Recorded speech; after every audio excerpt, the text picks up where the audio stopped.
some rough weather today. And if we pull the view out, you can already see some real far-reaching bands coming off the Bahamas. Those are the way outer bands from Elsa. We'll see those increase as we go to tomorrow, as early as late tonight into tomorrow, especially for the Florida Keys. Here's the updated cone. Let's go through this. Because it has been struggling today, it's no longer forecast to attain the 70-mile-per-hour winds near landfall on Cuba as it was previously. So generally, it stays about the same as it passes near or possibly over the south coast of Cuba, then passes over Cuba by Monday night, gets into the Florida Straits. That's where it makes its closest pass to the Florida Keys. That would be by late Monday night.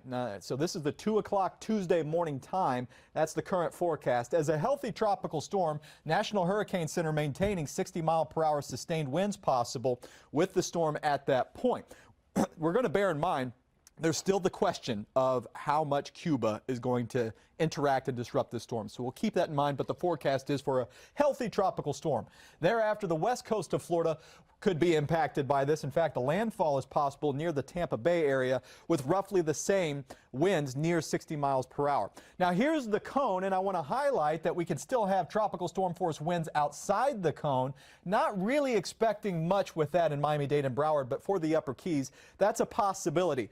It's quite likely that we see some tropical storm force winds at times for the Dry Tortugas, Key West, all the way up to Craig Key. That's why we have a tropical storm warning. It's possible that we see some in the Upper Keys. Just depends on the exact track, and also for the southwest coast of Florida. That's why we have a tropical storm watch. Let's time this out.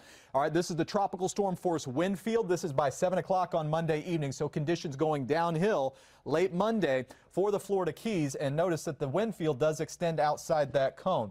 And if this were to wobble right, that could get more of the Upper Keys. So we'll keep that in mind. The worst of it looks to be late Monday night, real early Tuesday morning. This is at 2 a.m. And within this cluster, that's where we could potentially get gusts to 60 miles per hour. The cone has shifted a little bit further west. Here's Key West. At one point, the forecast was much closer to it, but just barely offshore.